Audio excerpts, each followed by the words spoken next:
வணக்கம். நான் ஸ்ரீரங்கம் ரவி உங்களோட பேசிகிட்ருக்கேன். இது ஒரு முக்கியமான நிகழ்வு. அதாவது என்னென்னா சனிப்பெயர்ச்சி. சனிப்பெயர்ச்சிங்கிறது பார்த்திங்கன்னா சாதாரணமாக 2 வருஷம் சொல்கிறோம், சில நேரங்களில் 3 வருஷமாக இருக்கும், சில நேரங்கள் 2.25 வருஷமாக இருக்கும். இப்படி ஒரு சைக்கிள் சனி வரத்துக்கு 29.5 வருஷம் சாதாரணமாக இருக்கக்கூடிய காலம். இப்போது இந்த சனிப்பெயர்ச்சியுடைய விஷயத்துக்கு வருவோம். சனி கும்பராசியிலிருந்து மீன ராசிக்கு பிரவேசிக்கிறார். இதில் 2 சிஸ்டம் இருக்குது. ஒன்று திருக்கணிதம், இன்னொன்று வாக்கிய பஞ்சாங்கம். அதான் கோயிலெலாம் பண்ணுவாங்க. ஸோ அதுக்கும் நமக்கும் இது இல்லை, அதில் கொஞ்சம் வித்தியாசப்படம் எல்லாம். ஆனால் திருக்கணிதப்படி மார்ச் மாதம் 30ஆம் தேதி இந்த சனி பயிற்சி நடக்கிறது 2025 வருஷம்.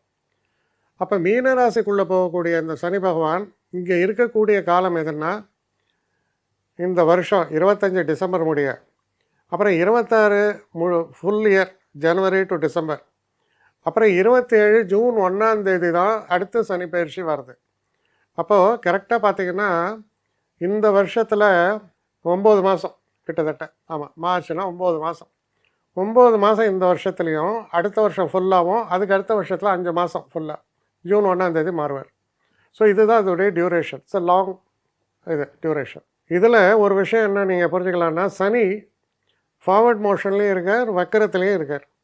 சனி வக்கரம் இந்த வருஷத்தில், அதான் 2025 சனி வக்கரமாகக்கூடிய காலம் அப்படின்னு பார்த்தீங்கன்னா அது கிட்டத்தட்ட ஜூன் மாதம் தொடங்கி நவம்பர் மாதம் வரைக்கும் அந்த வக்கரம் இருக்குது சனிக்கு.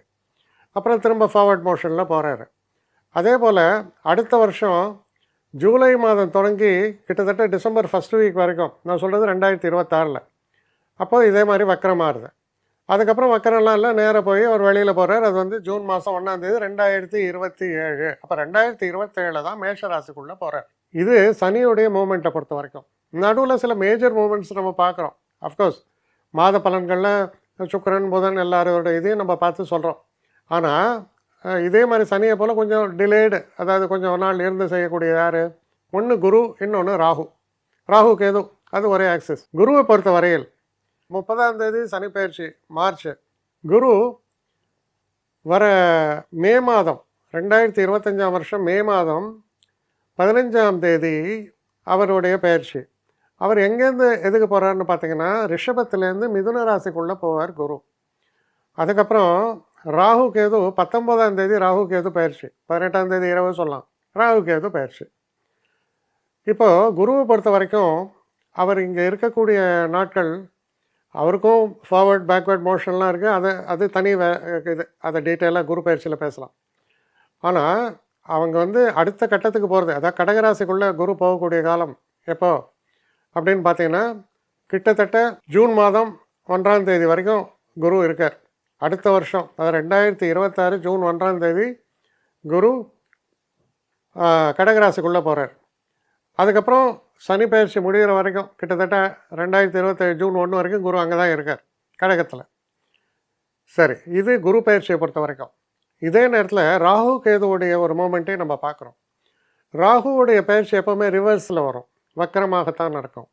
அப்போ ராகு தற்சமயம் இருக்கக்கூடிய மீன ராசிலேருந்து கும்பராசிக்குள்ளே வரக்கூடியது எப்போன்னா, இவர் குரு மே மாதம் 15ஆம் தேதி, ராகு 18ஆம் தேதி அவர் கும்பராசிக்குள்ளே வருவார். அப்போ கேது சிம்ம ராசிக்குள்ளே போவார். இப்போது இந்த ஒரு காலகட்டம் எது வரைக்கும் ராகு கேதுவோடைய பயிற்சி இருக்குன்னா டிசம்பர் மாதம் ஃபஸ்ட் வீக்லேயே ராகுவும் கேதுவும் அடுத்த பயிற்சி ஏற்படும். அதாவது ராகு மகரத்துக்குள்ளே வருவார், இவர் கடகத்துக்கு போவார் கேது. இது ராகு கேதுவோடைய மூமெண்ட். அதான் இப்போ சனியுடைய இந்த காலத்தில் முக்கியமான பிளானர்ஸ்னால் குருவுடைய மூமெண்ட் பார்க்குறோம், ராகு கேதுவோடைய பயிற்சி அந்த மூமெண்ட்டையும் நம்ம பார்க்குறோம். இப்போது நம்ம சனி பயிற்சியோடைய டீட்டெயில்ஸுக்கு போகலாம். மேஷராசி. மேஷராசி நேயர்களை பொறுத்த வரைக்கும் இந்த சனி பயிற்சியில் சனி போகக்கூடிய இடம் மீன ராசி. மீன ராசி அப்படின்னு சொன்னால் அது உங்கள் ராசிக்கு 12ஆம் வீடு. அப்போ எல்லோரும் என்ன சொல்லுவாங்க, 7.5 சனி. எஸ், 7.5 சனி தான். உடனே பயப்படணுமா? யார் உங்களை பயப்பட சொன்னது? பயப்படணும்னு அவசியம் இல்லையே. மற்ற பிளானட்ஸு எல்லாத்தையும் பார்க்கணும், நெட் எஃபெக்ட் தான். சரி, 7.5 சனி தொடங்குறது, அதோடைய ஒரு பலன்கள் என்ன அப்படிங்கிறத நம்ம பார்க்கலாம். இப்போ இது நடக்கும் பொழுது முதல்ல அவர் இருக்கிறது பார்த்திங்கன்னா கிட்டத்தட்ட ஒரு பாதம் இருக்குது, கிட்டத்தட்ட ஒரு மாதம், ஏப்ரல் முடிய பார்த்தீங்கன்னா அவர் டிரான்சிட் ஆகிற இது வந்து குருவுடைய நட்சத்திரம் தான். அதில் ஒரு பெரிய பாதிப்பெல்லாம் ஒன்றும் இல்லை. ஏன்னா குரு உங்களுக்கு ரொம்ப இது இன்னும் சொல்ல போனால் 9க்கும் 12க்கும் உடையவர். ஸோ 9ஆம் அதிபதி, பாக்கியாதிபதி. அதனால் உடனே ஒன்றும் ஒரு பெரிய பிரச்சனைகள்லாம் நான் எதுவும் பார்க்கல. இப்போது இந்த ஒரு காலகட்டத்தில் நம்ம பார்த்தோம் அப்படின்னு சொன்னால், ஜூன் மாதத்தில் என்ன ஆகுதுன்னா, ஜூன் மாதம் வரைக்கும் எல்லாம் ஸ்மூத்தாக இருக்குது. ஜூன் மாதத்தில் என்ன ஆகுது, சனி வக்கரகதியை அடைகிறார். எப்போவுமே சனி வக்கரகதியை அடையும் போது அவருடைய பார்வைக்கு கொஞ்சம் தீட்சண்யம் அதிகம்தான். அப்போ சனி பார்க்கக்கூடிய இடம் அப்படின்னு பார்த்தீங்கன்னா உங்களுடைய 2ஆம் வீட்டை பார்க்குறேன். 2ன்னு சொன்னால் வாக்குஸ்தானம், தனஸ்தானம் எல்லாமே 2, படிப்பு எல்லாமே. அப்போ படிக்கக்கூடிய மாணவர்களும் கேர்ஃபுல்லாக இருக்கணும். அதை don't take things for granted. கொஞ்சம் சின்சியராக பண்ணுங்கள். அதுக்கு அடுத்தபடி குடும்பஸ்தானம் அப்படின்னா ஃபேமிலிக்குள்ளே சில பிரச்சனைகள், பணப்பிரச்சனைகள். குறிப்பாக பணம் எப்படி பிரச்சனை வரும், கொஞ்சம் செலவுகள் அதிகமாகலாம். சில பேருக்கு உடம்பு முடியாமல் போகலாம், பெரியவங்களுக்கு உடம்பு முடியாமல் போகலாம். வைத்திய செலவுகள், உடம்பு முடியாத போகிற செலவுகள், இதெல்லாம் ஏற்படும் 2ஆம் வீடு. நமக்கு பேசும்போது நம்ம வழக்கமாக ஒரு பேலன்ஸ் க்ரியேட் பண்ணி பேசுவோம். ஆனால் சில நேரங்களில் இம்பேலன்ஸாக போயிடுறதுக்கு வாய்ப்புகள் இருக்குது. கேர்ஃபுல்லாக இருக்கணும். அதுக்கப்புறம் சனி பார்க்கக்கூடிய அடுத்த இது என்னென்னா உங்களுடைய 6ஆம் வீடு. 6ஆம் வீடுன்னா நம்ம ஹெல்த்து. அப்போ ஹெல்த்தை சனி பார்க்குறார். இப்போ இந்த ஏரியாவில் யங்ஸ்டர்ஸ்க்கு ஒன்றும் ப்ராப்ளம் வராது. கொஞ்சம் வயசானவங்க, உடம்பு முடியாமல் இருக்கிறவங்க, 45 வயசுக்கு அப்புறம் கொஞ்சம் ஆரம்பிக்குது. 60 வயசுக்கு அப்புறம்லாம் கொஞ்சம் அதிகமாக தான் ஆகுது. ஏன்னா லைஃப் ஸ்டைலும் சரியில்லை. சரி, அப்போ 6ஆம் இடத்தை சனி பார்க்குறார். அப்போ 6ஆம் இடத்தை சனி பார்க்கும்போது குறிப்பாக அந்த இடம் உங்கள் வயிற்று பகுதியை காண்பிக்கிறது. அப்போது எல்லாத்துக்குமே முக்கிய காரணம் என்ன, இன்புட்டு தான். இன்புட்டை வந்து நம்ம நாக்குக்கு ருச்சியாக இருக்குதுன்னு கண்டதை சாப்பிட்டோம்னா என்ன பண்ணோம், வயிற்றில் போய் அது வழக்கமாக சங்கடத்தை விட அதிகமாக சங்கடம் பண்ணும். அதுதான் இதில் வரக்கூடிய பிரச்சனை. 2வது அந்த கண்ணின்றது குடல் பகுதி. அப்போ குடல் பகுதி லிவரில் போய் பிரச்சனையை ஏற்படுத்தும். ரொம்ப ஜாக்கிரதையாக ஃபுட் சாப்பிடுங்க. குறிப்பாக இந்த நான் வெஜிடேரியன் சாப்பிடும்போது சில வஸ்துக்கள் சரியில்லை அப்படின்னு சொல்லப்பட்டிருக்கு. அதில் ரொம்ப சேஃபாக இருக்கிற ஐட்டமாக சாப்பிடுங்க. சேஃப்டி இல்லாமல் சாப்பிட்டீங்கன்னா நிச்சயமாக பாதிப்புகள் உண்டாகும். அதுவும் சனி வக்கரகதியில் இருக்கக்கூடிய காலம் ஜூன் மாதம் தொடங்கி நவம்பர் மாதம் வரைக்கும். இந்த காலகட்டம் ரொம்ப ஆளை புரட்டி விடும். ஹெல்த்தை பொறுத்த வரைக்கும் ரொம்ப கேர்ஃபுல்லாக இருக்கணும். இந்த காலகட்டத்தில் வாக்குஸ்தானத்தையும் பார்த்தார், எதிரி ஸ்தானத்தையும் பார்த்தார். 6ன்னா எதிரி. அப்போது வாக்குனால தானே எதிரி நமக்கு வரான். நான் ஒரு கை ஒன்றை பார்க்குறேன், நீ ஒரு கை பார்க்குறேன். பேச்சில் நிதானம் தேவை. தேவையில்லாத வார்த்தைகள் எல்லாம் விடாதீங்க. நான் உன்னை வெட்டவா, நீ என்ன வெட்டவா, அந்த அளவு பகையெல்லாம் ஏற்படும் போது வக்கரகதியில் இருக்கும்போது பாதிப்புகளுக்கு சான்ஸு. அடுத்த விஷயம், நம்ம உடம்பை நம்ம ஜாக்கிரதையாக பார்த்துக்கணும். சரி, நமக்கு வெளியிலேருந்து எதிரிகள் வேண்டாம், நமக்குள்ளே எதிரிகள். இப்போல்லாம் ஒரு ஃபேஷன், ஒரு ஸ்டைல். என்ன ட்ரிங்க்ஸு, ஒரு பார்ட்டியாக ட்ரிங்க்கு, அதுனா ட்ரிங்க்கு, மூட் அவுட்டாக ட்ரிங்க்கு. நிச்சயமாக சொல்கிறேன், இந்த அடிக்கிற ட்ரிங்க்ஸ் வந்து இந்த சாதாரணமாக பாதிக்கிறதோ இல்லையோ, இந்த காலகட்டத்தில் it will lead to jaundice. ரொம்ப ஜாக்கிரதையாக இருக்கணும். இது 2 காரணத்தினால சொல்கிறேன். குரு உங்களுக்கு பாதுகாப்பாக இருந்தார். மே மாதம் 15 அவருடைய பயிற்சியும் சரியில்லை. அவரை பொறுத்த 3ஆம் வீட்டுக்கு போயிடுறாரு. 6ஆம் வீட்டு பார்வை இல்லை. அதனால தான் சொல்கிறேன், யூ ஆர் எக்ஸ்போஸ்ட். அப்போ என்ன வரும், வயிறு சம்மந்தப்பட்ட கோளாறுக்கு ஜாக்கிரதையாக தான் இருக்கணும். எதிரிகள் சம்மந்தப்பட்ட கோளாறுக்கு ஜாக்கிரதையாக இருக்கணும். கடன் வாங்கும் போது கேர்ஃபுல்லாக இருக்கணும். அதுக்குன்னு கடன் வாங்காதீங்கன்னு சொல்ல. ஒரு வீடு வாங்குறீங்கன்னா கடன் வாங்குங்க, கண்டது கடன் வாங்காதீங்க. அதுக்கப்புறம் இவர் பார்க்கக்கூடிய இடம் அப்படின்னு சொன்னால் அது உங்களுடைய 9ஆம் வீடு, பாக்கியஸ்தானம்னு பேர். 9ஆம் வீட்டை அவர் பார்க்கும்போது கொஞ்சம் நமக்கு செலவுகள் கூடும். எதனால் செலவுகள் கூடும், நம்ம பையன் படிக்கிறான், பொண்ணுக்கு கல்யாணம் பண்ணணும், அந்த பொசிஷனில் இருக்கவங்களுக்கு. மற்றபடி பார்த்திங்கன்னா சில நேரங்களில் வெளிநாடு ட்ராவலுக்கான வாய்ப்புகள் ஏற்படும். அப்போ வெளிநாடு ட்ராவலுக்காக நீங்கள் செலவு பண்ணுறீங்க, உங்கள் முன்னேற்றத்துக்காக நீங்கள் செலவு பண்ணுறீங்க. இதெல்லாம் சனி 9ஆம் இடத்தை பார்ப்பதால் ஏற்படுகிறது. இதில் குறிப்பாக நம்ம பார்த்துட்டு வரும்போது கொஞ்சம் சோதனையான காலம். நான் சொன்னது ஜூன் மாதம் தொடங்கி நவம்பர் மாதம் வரை கொஞ்சம் சோதனையாக இருக்கும். ஆனால் டிசம்பர், ஜனவரிலாம் entire scenario changes for better. என்ன எப்படி அதை மாற்றங்கள், ஏன்னா கரஸ்பாண்டிங்காக குருவுடைய மூமெண்ட் அதெல்லாம் கன்சிடர் பண்ணி பார்க்கும்போது தொழிலில் இருக்கக்கூடிய தொல்லைகள் நீங்கக்கூடிய வருடம் அப்படின்னா அது 2025 டிசம்பருக்கு அப்புறம் தொழிலில் எல்லா தொல்லைகளும் நீங்கும். தொழில் அபிவிருத்தி என்பது நிச்சயமாக ஏற்படும். வெளிநாடு நான் போகணும் அப்படின்னு நினைக்கிறவங்களுக்கு அதுக்கான வாய்ப்புகள் கண்டிப்பாக ஏற்படும். 12 இருக்கிற ஒரு சனியுடைய ஒரு தன்மை என்ன? நம்ம ஊரில் நம்ம இருக்க முடியாதையா? அதான்.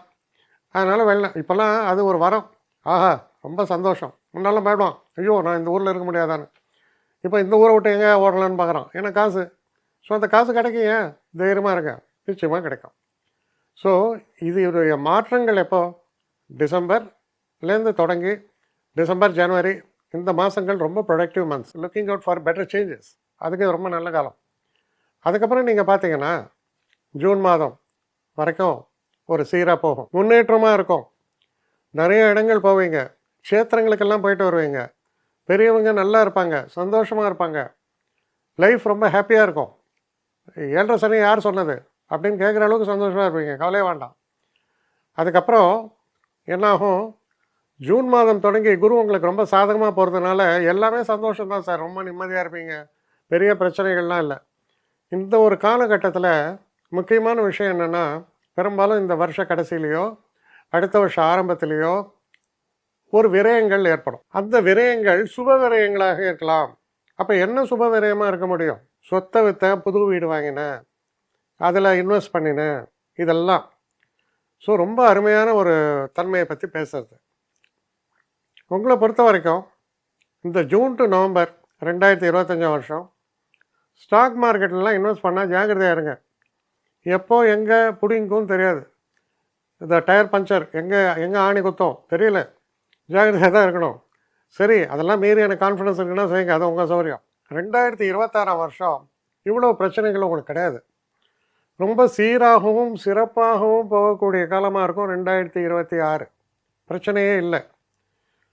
ஏன்னா மற்ற பிளானட்ரி பொசிஷன்ஸு உங்களுக்கு ரொம்ப அட்வான்டேஜஸாக இருக்குது. அதுக்கப்புறம் வருது 2026 இன்னொரு விஷயம் என்ன வரும்னா, மீண்டும் சனி வக்கரம் ஜூலைலேருந்து டிசம்பர் வரைக்கும். வேலையில் சில மாற்றங்கள் ஏற்படும். சில பேர் புதுசாக தொழில் தொடங்கணும்னு நினைக்கலாம். அந்த மாதிரி தொழில் தொடங்குவதற்கு சில விஷயங்கள்லாம் நடக்கும். ஆனால் இந்த காலகட்டத்தில் முக்கியமாக விவசாய தொழிலில் இருக்கிறவங்க, பில்டிங் கன்ஸ்ட்ரக்ஷனில் இருக்கிறவங்க, இவங்கெல்லாம் படாத பாடுபடுவாங்க. குறிப்பாக விவசாய தொழிலில் இருக்கும்போது ரொம்ப எராட்டிக் கிளைமேட்டிக் கண்டிஷன்ஸ், அதனால் பிரச்சனைகள் வருது. ஸோ இதெல்லாம் நீங்கள் எதிர்நோக்கி இருக்க வேண்டிய ஒரு காலமாக இருக்குது. 2026 செகண்ட் ஆஃப். அப்புறம் டிசம்பரில் எல்லாம் திரும்ப சீர்படும். அப்புறம் 27 ஃபுல்லாகவே சனி ஃபார்வர்ட் மோஷனில் தான் இருக்கார், எல்லாம் ஸ்மூத்தாக இருக்கும். 27 உடல் ஆரோக்கியம் பெட்டராகும். அப்போது இதில் முக்கியமான விஷயம் நீங்கள் மனசில் கொள்ள வேண்டியது எங்கே, சனியுடைய இந்த பேச்சில் ரிஸ்க் ஃபேக்டர்ஸ் அப்படின்னு நம்ம எடுத்தா, படிப்பு சம்மந்தப்பட்ட விஷயங்களில் பசங்க ஜாக்கிரதையாக இருக்கணும். பணம் அப்படிங்கிறதுல ஒரு காஷனோடு தான் இருக்கணும்.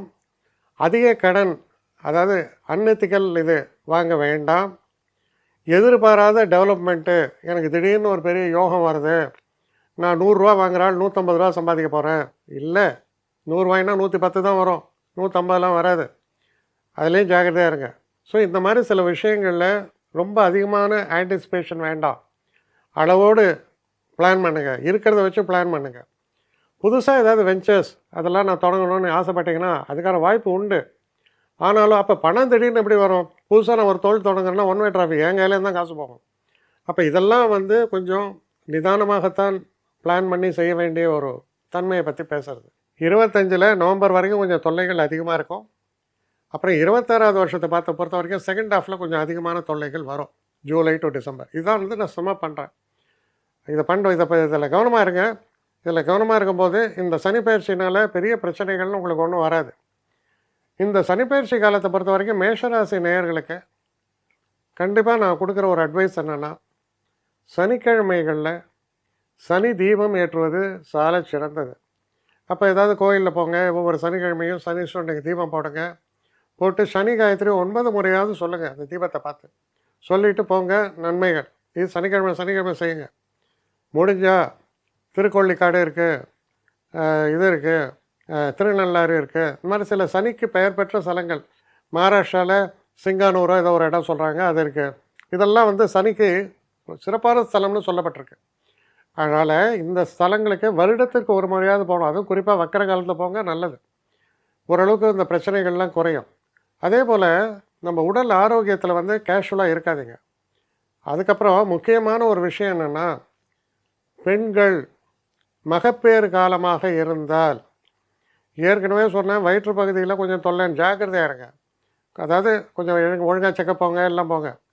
பெரும்பாலும் இந்த ஒரு காலகட்டம் உங்கள் ஜாதகப்படி இருக்கலாம், இல்லைனாலும் ஒரு மாதிரியாக சிசேரியனில், அதாவது சி செக்ஷன் சொல்லுவாள், அந்த மாதிரி வரதுக்கான வாய்ப்புகள் உண்டா அப்படின்னா, மேஷராசி பெண்களுக்கு அதுக்கான வாய்ப்புகள் தெரியறதால கொஞ்சம் காஷியஸாக இருங்க. அப்படி தான் நடக்கணும்னு கோச்சாரத்தை மட்டும் சொல்ல முடியாது. இருந்தாலும் கொஞ்சம் காஷியஸாக இருக்கணும். Especially the birth of a child happens June to November this year 25ல், 26ல் வந்து ஜூலை டு நவம்பர் வரைக்கும் எடுத்துக்கலாம். ஜாக்கிரதையாக இருக்குது, வேறு ஒன்றும் இல்லை. ஸோ இந்த பேசிக் காஷன் எடுத்துங்க. 7 சனிலாம் நீங்கள் பயப்பட வேண்டிய அவசியம் இல்லை. தைரியமாக செயல்படக்கூடிய ஒரு காலம் தான். என்ன நம்ம என்ன முடக்கி போட்டு வீட்டில் தூங்க முடியும்? தைரியமாக செயல்படுங்க. இந்த சனிப்பெயர்ச்சி காலம் இனிதே நல்லபடியாக முடியும். உங்களுடைய ஒரு செல்ஃப் கான்ஃபிடன்ஸ் தான் இதுக்கு கீ ஃபேக்டராக இருக்கும். வணக்கம். என்னை காண்டாக்ட் பண்ணணும்னு நிறைய பேர் நினைக்கிறீங்க. தயவு செஞ்சு என்னை காண்டாக்ட் பண்ணுறதுக்கு ஒரு மெயில் அனுப்புங்க. srirangamravi1@gmail.com. இது ஸ்க்ரீனில் பார்க்கலாம், இது அப்பியர் ஆகும். இந்த மெயிலுக்கு எனக்கு அனுப்புங்க. எனக்கு நிறைய பேர் அனுப்புகிறீங்க. நான் ஒருத்தன் தான் அதை பார்க்குறேன், செய்கிறேன். ஏன்னா இது வேகமாக செய்யலாம் முடியாது. ஒரு நாளைக்கு ஒரு 3 பேர் பார்ப்போம், 4 பேர் பார்க்குறோம். அதனால் கொஞ்சம் டிலே ஆகுது. கட்டண சேவை தான். இந்த கட்டணத்தை செலுத்திய பின்பும் கிட்டத்தட்ட ஒரு 5-6 நாள் ஆகும். சில பேர் நினைக்கலாம் கட்டணத்தை செலுத்தின உடனே அடுத்த நாளே பார்க்கணுன்ட்டு. அப்படி என்னால் முடியல. கொஞ்சம் பொறுமையும் நிதானமும் தேவையும் இருப்பவர்கள் நிச்சயமாக காண்டாக்ட் பண்ணுங்கள். என்னுடைய பெஸ்ட்டு சர்வீஸு உங்களுக்கு கண்டிப்பாக உண்டு. வணக்கம்.